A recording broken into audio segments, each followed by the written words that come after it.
কোরআন যারা শিখে এবং শিখায় তাদের দাম এত বেশি কেন? মনে করেন মতিঝিল থেকে এক টাকাওয়ালা এক বড় লোক রিক্সাওয়ালাকে ডাকলো, ও রিক্সাওয়ালা যাইবানি নন্দীপাড়া, ওই যে আশরাফুল উলুম মাদ্রাসার সামনে আমার বাড়ি, সেখানে যাব। রিক্সাওয়ালা ওই বড় লোক টাকাওয়ালাকে নিয়ে নিল।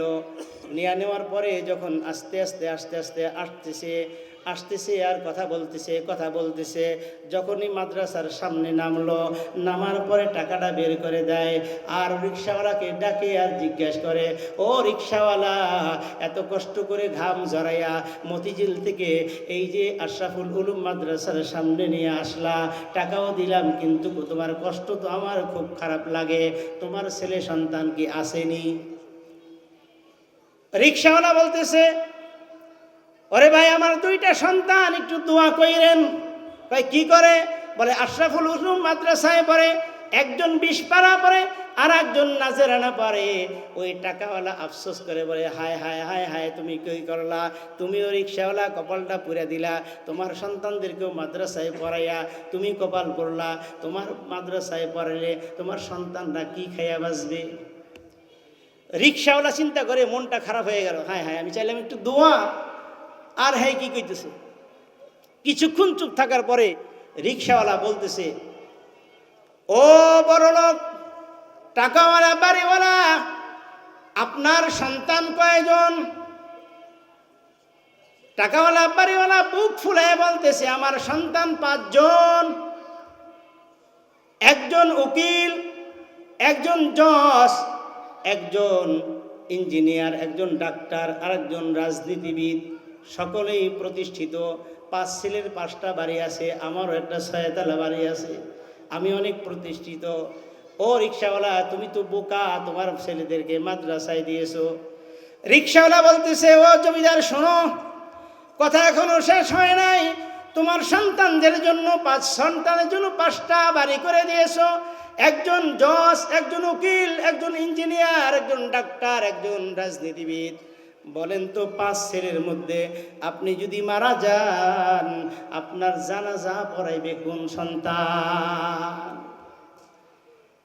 বড় লোক এবার মুখটা বেঁকা হয়ে গেল, লজ্জা পেয়ে গেল।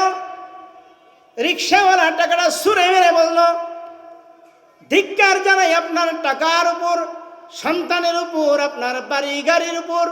আপনি মারা যাওয়ার পরে আপনার সন্তানরা আপনাকে জানাজা দিতেই পারবে না। এবার আপনি শুনুন, আমার 2টা সন্তান আশরাফুল উলুম মাদ্রাসায় দিয়েছি, একজন 20 পাড়ায় পড়ে, একজন নাজরার পাড়ায়।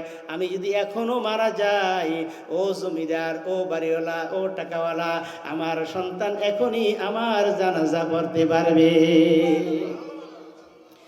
ও নন্দীপাড়ে ভাইয়েরা, বোঝার জন্য বলছি, যারা আপনারা মাদ্রাসার উপর শকুনের চোখ দিয়ে রাখেন, আপনারা চিন্তা করেন বেহুদা লেখাপড়া কোনো কাজ হয় না, এরা শুধু মানুষের বাড়ি খায় আর ঘোরে। একটু চিন্তা করেন, ও বড় লোক, একটু চিন্তা করে দেখেন, আপনার সন্তান আর এই সন্তানগুলোর মধ্যে পার্থক্য কি? আপনার সন্তান 8 বছর, 9 বছর, 10 বছর, এই সন্তানকে আপনি খাওয়াইয়া দেন, আপনি গোসল করান, আপনি পড়ান, সব কাজগুলো আপনি করাইয়া দেন। আর এই মাদ্রাসার সন্তানগুলা রাত যখন গভীর হয়ে যায়, 10টা যখন বেজে যায়, এই সন্তান কিন্তু নিজের হাতে সব কাজ করে।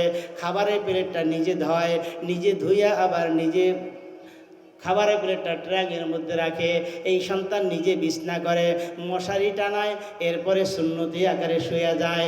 শোয়ার পরে যখন গভীর রজনী হয়, রাত যখন 3টা বেজে যায়, এই সন্তানগুলো ঘুম থেকে জাগ্রত হয়ে যায়। আল্লাহু আকবার বলেন।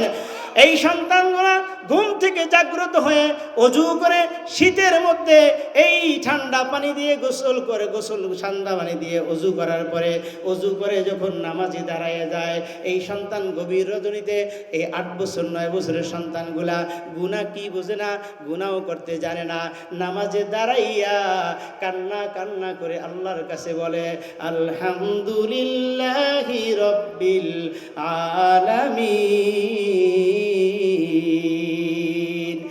এভাবে এই সন্তানটা 2 রাকাত বা 4 রাকাত নামাজ পড়ে আল্লাহর কাছে কান্নাকাটি করে, সালাম যখন ফিরায় আল্লাহর কাছে কান্নাকাটি করে, 2 হাতটা তুলে আপনার জন্য, আমার জন্য, এলাকার জন্য দোয়া করে। জানেন না এই সন্তানগুলো রাস্তাতে হাঁটলে কি সওয়াব। আল্লাহর হাবিব সাল্লাল্লাহু আলাইহি ওয়াসাল্লাম বলেন, ইন্নাল আলিমা ওয়াল মুতাআল্লিমা ইযা মাররু আলা ক্বরয়াতিন ফাইন্নাল্লাহ তাআলা ইয়ারফাউ আযাবাল কবর ফাতিলকাল ক্বরয়াতু 40 ইয়াওম। জোরে বলুন আল্লাহু আকবার, আরো জোরে বলুন আল্লাহু আকবার। আল্লাহর হাবিব সাল্লাল্লাহু আলাইহি ওয়াসাল্লাম বলেন, কোন এলাকা দিয়ে যদি তলবে ইলম ছাত্র অথবা কোনো শিক্ষক অথবা হক্কানি পীর মাশায়েখ যদি হেঁটে যাওয়ার কারণে আল্লাহর হাবিব সাল্লাল্লাহু আলাইহি ওয়াসাল্লাম বলেন, ওই সন্তানে হেঁটে যাওয়ার কারণে আমার আল্লাহ রাব্বুল আলামিন ওই এলাকার কবর আযাব 40 দিন পর্যন্ত বন্ধ করে দেয়। আমার ভাইয়েরা, আপনার সন্তান আর এই সন্তানের মধ্যে পার্থক্য কি একটু দেখেন। এই সন্তান রাত 3টা বাজে উঠে গেল, আল্লাহকে ডাকতেছে, কোরআন পড়তেছে, আর আপনার সন্তান কিন্তু কেবল তার সন্ধ্যা হয়েছে, রাত 3টা যখন বাজে ফেসবুক টিপতে টিপতে মুয়াজ্জিন যখন আজান দেয়, হাইয়া আলাস সালাহ হাইয়া আলাল ফালাহ, আস-সালাতু খায়রুম মিনান নাওম। এভাবে যখন মুয়াজ্জিন ডাকে, আপনার সন্তান কিন্তু মোবাইলটা কেবল বালিশের নিচে রাখে। ঠিক কিনা বলেন? ঠিক কিনা বলেন? আপনার সন্তান কেবল মোবাইলটা বালিশের নিচে দিয়া তখন ঘুমাইয়া গেল, আর এই সন্তানগুলা রাত 3টা বাজে উঠা কোরআন তেলাওয়াত করে, এরপর 2 রাকাত 4 রাকাত নামাজ পড়ে, আপনার জন্য আমার জন্য দোয়া করে, আর দোয়া করে বলে, রব্বির হামহুমা কামা রব্বায়ানি সগীরা। এই সন্তান দোয়া করার কারণে আপনি যে এলাকায় জিদের ব্যবসা করেন, আপনি হারাম ব্যবসা করেন, মদের ব্যবসা করেন, জেনার ব্যবসা করেন, আপনার উপর যে নির্ধারিত আযাব আসার কথা ছিল, এই সন্তানগুলা দোয়া করার কারণে আমার আল্লাহ রাব্বুল আলামিন ওই আযাবগুলা দূর করে দেয়। জোরে বলি সুবহানাল্লাহ। এই সন্তানগুলা দোয়া করে আর কি বলে জানেননি? আল্লাহ তাআলার কাছে বলে, রব্বুল আলামিন গভীর রজনীতে হাত উত্তোলন করেছি, গো আল্লাহ, আমি গুনাহ কি বুঝি না, গুনাহ করতে জানি না। ও মাবুদ, এই অন্ধকার রাত্রিতে গভীর রজনীতে দুনিয়ার সমস্ত আদালত বন্ধ হয়ে গেছে, সমস্ত জজ কোর্ট হাইকোর্ট বন্ধ হয়ে গেছে, দোকানপাট সব বন্ধ হয়ে গেছে, কিন্তু আপনার তো দরজা এখনো বন্ধ হয় নাই।